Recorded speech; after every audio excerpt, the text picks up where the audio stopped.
Section 1. You will hear a telephone conversation between a travel agent and a customer. First, you have some time to look at questions 1 to 6.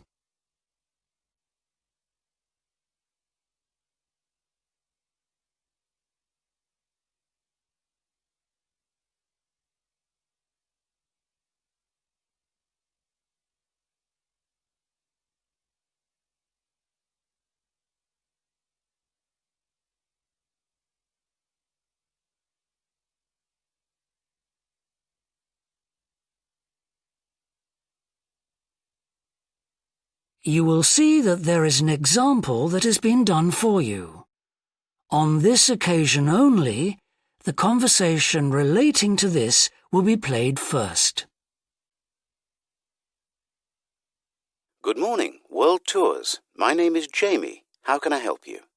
Good morning. I want some information on self-drive tours in the USA. Could you send me a brochure? Of course. Could I have your name, please? Andrea Brown. The customer's name is Andrea Brown, so Brown has been written in the space. Now we shall begin. You should answer the questions as you listen, because you will not hear the recording a second time. Listen carefully and answer questions 1 to 6. Good morning, World Tours. My name is Jamie. How can I help you? Good morning. I want some information on self-drive tours in the USA. Could you send me a brochure? Of course. Could I have your name, please? Andrea Brown. Thank you. And your address? 24 Ardley Road. Can you spell that? Ardleigh Road. Postcode? BH5 2OP. Thanks. And can I have your phone number? Is a mobile all right? Fine. It's 07786 643 091. Thank you. And can I ask you where you heard about World Tours? From a friend, or did you see an advert somewhere? No, I read about you in the newspaper. OK, I'll get the brochures in the post to you, but can I give you some information over the phone? What kinds of things do you want to do on your holiday? I'm interested in going to California with my family. I've got 2 children, and we want to hire a car. OK, we have a couple of self-drive tours there visiting different places of interest in California. The first one begins in Los Angeles, and there's plenty of time to visit some of the theme parks there. That's something on my children's list, so I'd want to include that. Good. Then you drive to San Francisco. From San Francisco, you can drive to Yosemite Park, where you spend a couple of nights. You can choose to stay in a lodge or on the campsite. I don't like the idea of staying in a tent. It'd be too hot. Right. And the tour ends in Las Vegas. OK. The other trip we can arrange is slightly different. It starts in San Francisco, then you drive south to Cambria. Someone told me there's a really nice castle near Cambria. Will we go near that? Hearst Castle is on that road, so you could stop there. Good. I'd like to do that. Does this trip also go into the desert? No, it continues to Santa Monica, where most people like to stop and do some shopping. We have enough of that at home, so that doesn't interest us. OK. Well, you could go straight on to San Diego. That's good for beaches, isn't it? That's right. That's a good place to relax, and your children might like to visit the zoo before flying home. I don't think so. We want some time for sunbathing and swimming. Before you hear the rest of the conversation, you have some time to look at questions 7 to 10.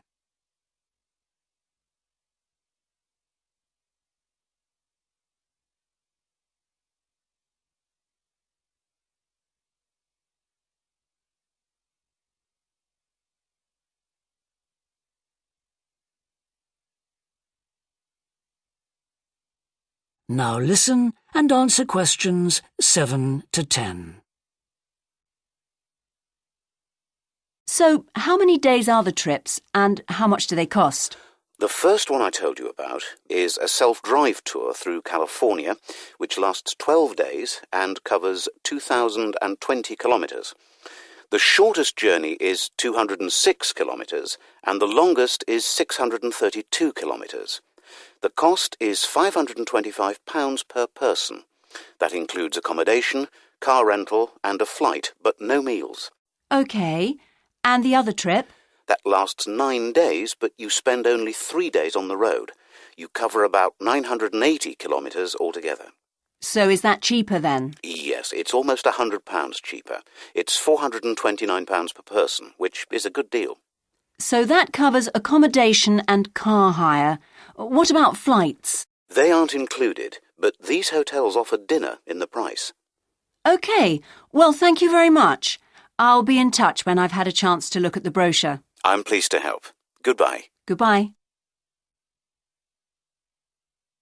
That is the end of section 1.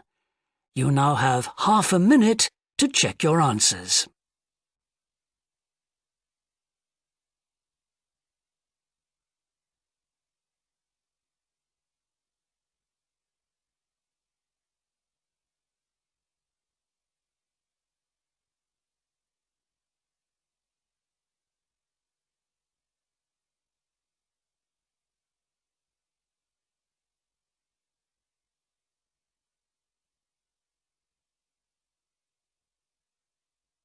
Now turn to section 2.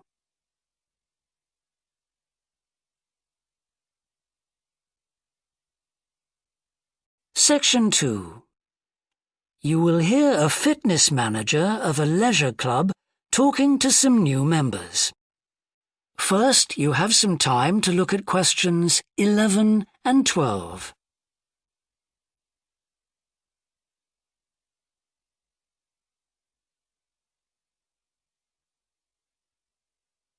Now listen and answer questions 11 and 12.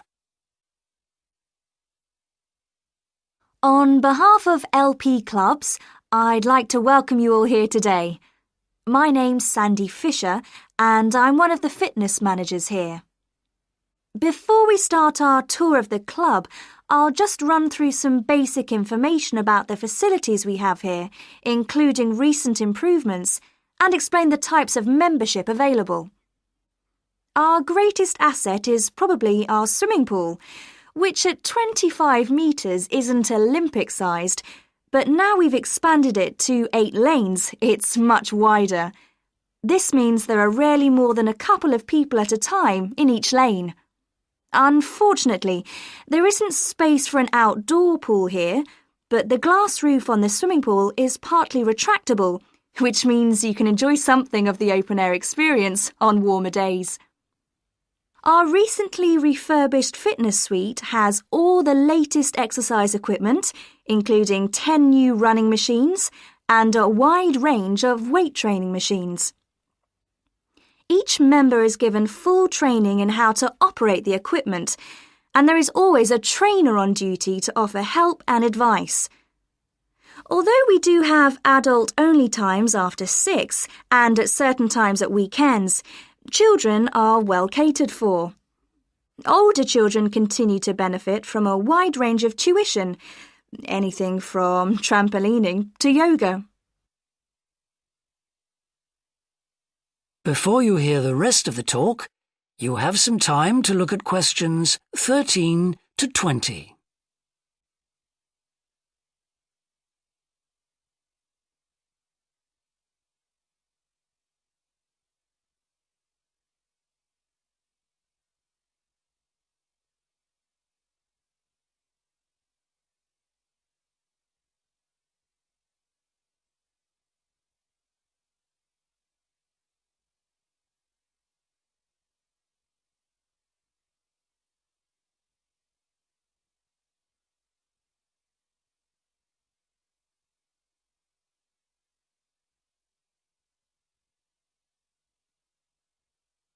Now listen and answer questions 13 to 20. One thing all our members appreciate about us is that we take very good care of them. This starts on day 1 with your personal assessment. You are asked to fill in a questionnaire giving details of any health problems. One of our personal trainers will then go through this with you. The trainer will then take you through the safety rules for using the equipment in the fitness suite. During your next exercise session, a personal trainer will work with you to make sure you understand these. It's very important to do this because we really do want to avoid having any sports injuries. There's a lot more to looking after yourself than simply lifting weights. At the end of the personal assessment, the trainer will draw up a plan outlining what you should try to achieve within a 6-week period. This will then be reviewed at the end of the 6 weeks. Now, I'll just quickly run through the types of membership we have available. All members must pay a joining fee of £90 in addition to the rates for the monthly membership fees. Gold membership entitles you to free entry at all LP clubs. There are now LP clubs in all major cities and towns, so if you travel a lot, this will be a great advantage. Individual gold membership costs £50 a month, and joint membership for you and your partner will cost £75. Premier membership is for professional people whose work commitments make it difficult for them to use the club during the day, and so LP gives booking preferences to Premier members at peak times. This means you'll find it easier to book the sessions at times that suit you. Reciprocal arrangements with other LP clubs are available to Premier members. Premier membership is for individuals only, but you'll be sent passes for guests every month.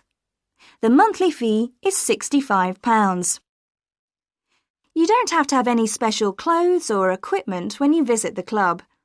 We provide robes and hairdryers in the changing rooms, but it's very important to remember your photo card because you won't be able to get in without it. For people who aren't working during the day,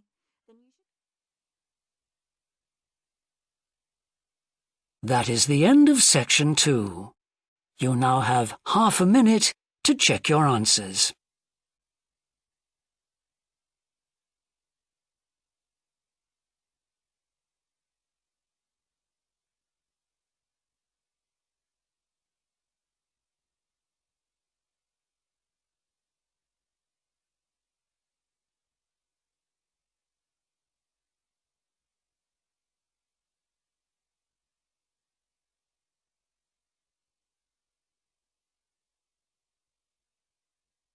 Now turn to section 3.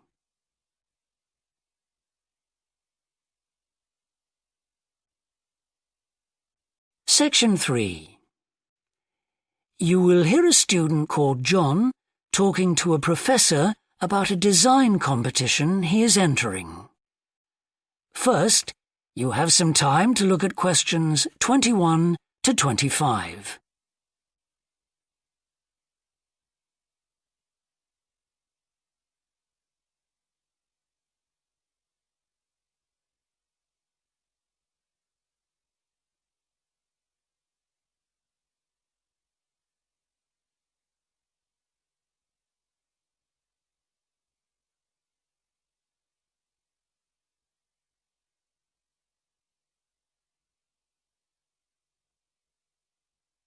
Now listen carefully and answer questions 21 to 25. Hello, Professor. I'm John Wishart. I'm working on my entry for the Global Design Competition. My tutor said you might be able to help me with it. Ah, yes, I got a copy of your drawings. Come in and tell me about it. What sort of competition is it? Well, it's an international design competition, and we have to come up with a new design for a typical domestic kitchen appliance. I see. And are there any special conditions? Does it have to save energy, for example? Actually, that was the focus in last year's competition. This year's different. We have to adopt an innovative approach to existing technology, using it in a way that hasn't been thought of before. I see. That sounds tricky. And what kitchen appliance have you chosen? Well, I decided to choose the dishwasher. Interesting. What made you choose that? Well, they're an everyday kitchen appliance in most Australian houses, but they're all pretty boring and almost identical to each other. I think some people will be prepared to pay a little extra for something that looks different. It's a nice idea. I see you've called your design the rock pool. Why is that? Basically because it looks like the rock pools you find on a beach. The top is made of glass so that you can look down into it. And there's a stone at the bottom. Is that just for decoration? Actually, it does have a function. Instead of pushing a button, you turn the stone. So it's really just a novel way of starting the dishwasher. That's right. It's a really nice design. But what makes it innovative? Well, I decided to make a dishwasher that uses carbon dioxide. In place of water and detergent? How will you manage that? The idea is to pressurise the carbon dioxide so that it becomes a liquid. The fluid is then released into the dishwasher where it cleans the dishes all by itself. Sounds like a brilliant idea. Your system will totally do away with the need for strong detergents. So what happens once the dishes are clean? Well, to allow them to dry, the liquid carbon dioxide and the waste materials all go to an area called the holding chamber. That's where the liquid is depressurised and so it reverts to a gas. Then the oil and grease are separated out and sent to the waste system. It sounds like you've thought it all out very thoroughly. So what happens to the carbon dioxide once the process is complete? Not wasted, I hope. Actually, that's where the real savings are made. The carbon dioxide is sent back to the cylinder and can be used again and again. What a terrific idea. Do you think it will ever be built? Probably not, but that's okay. Well, I'm sure a lot of positive things will come out of your design. Before you hear the rest of the discussion, you have some time to look at questions 26 to 30.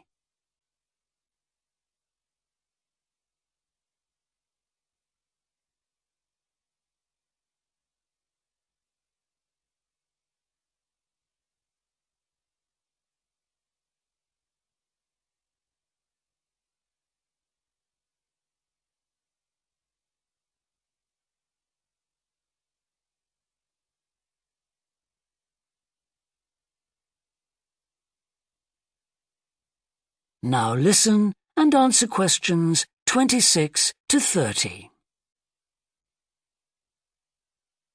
Now, you seem to have thought about everything, so what exactly did you need me to help you with? Well, my design has made it to the final stage of the competition, and in a few months' time I have to give a presentation, and that's the part I was hoping you could help me with. Right, well, that should be easy enough. What have you managed to do so far? Well, I've got detailed drawings to show how it will work, and I've also written a 500-word paper on it. I see. Well, if you want to stand a good chance of winning, you really need a model of the machine. Yes, I thought I might, but I'm having a few problems. What's the main difficulty so far? Let me guess. Is it the materials? Yes. I want it to look professional, but everything that's top quality is also very expensive. Look, projects like this are very important to us. They really help lift our profile. So why don't you talk to the university about a grant? Oh. I can help you fill out the application forms if you like. Oh, that would be great.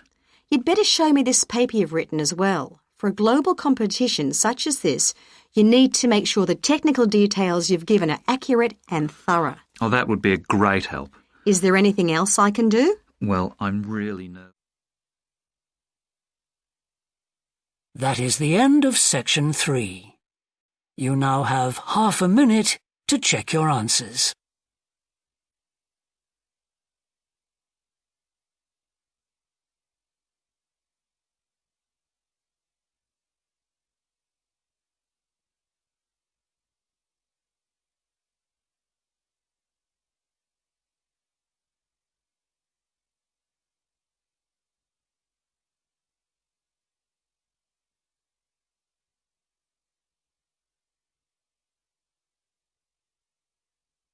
Now turn to section 4.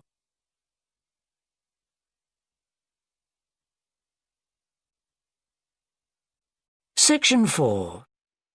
You will hear a university lecture about an endangered bear in British Columbia, Canada, known as the spirit bear. First, You have some time to look at questions 31 to 40.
Now listen carefully and answer questions 31 to 40. Today, we continue our series on ecology and conservation with a look at a particularly endangered member of the black bear family.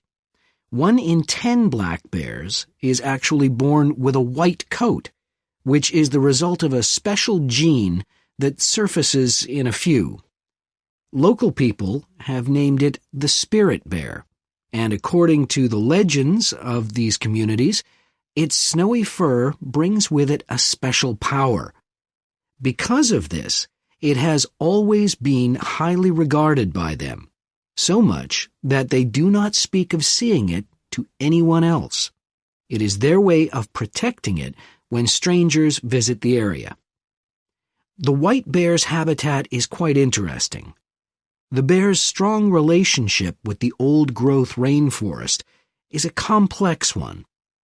The white bear relies on the huge, centuries-old trees in the forest in many ways. For example, the old-growth trees have extremely long roots that help prevent erosion of the soil along the banks of the many fish streams. Keeping these banks intact is important because these streams are home to salmon, which are the bear's main food source. In return, the bear's feeding habits nurture the forest. As the bears eat the salmon, they discard the skin and bones in great amounts on the forest floor, which provide vital nutrients. These produce lush vegetation that sustains thousands of other types of life forms, from birds to insects and more. Today, the spirit bear lives off the coast of the province of British Columbia on a few islands. There is great concern for their survival, since it is estimated that less than 200 of these white bears remain. The best way to protect them is to make every effort to preserve the delicate balance of their forest environment. In other words, their ecosystem.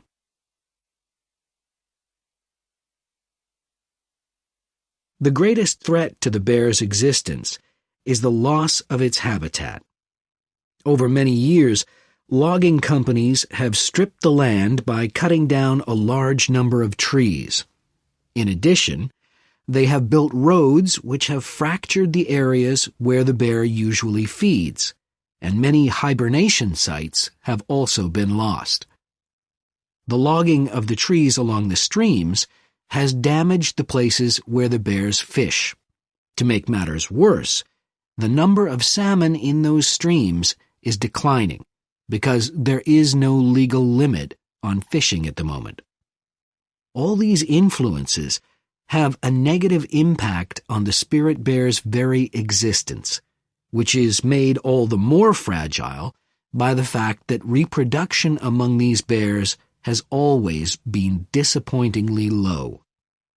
And so, what's the situation going forward?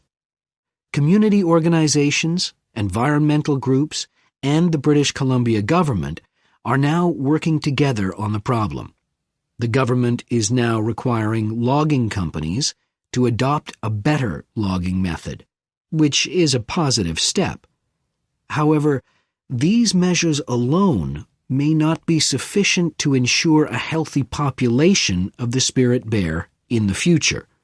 Other steps also need to be taken.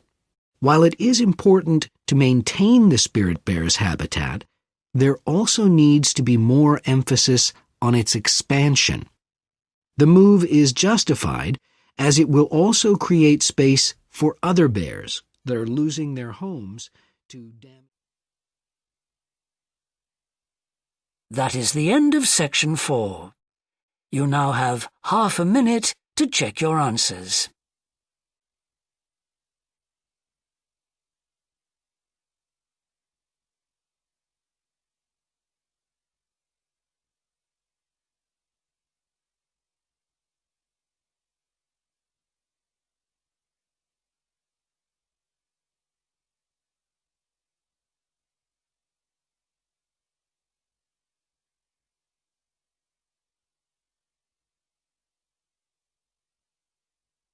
That is the end of the listening test.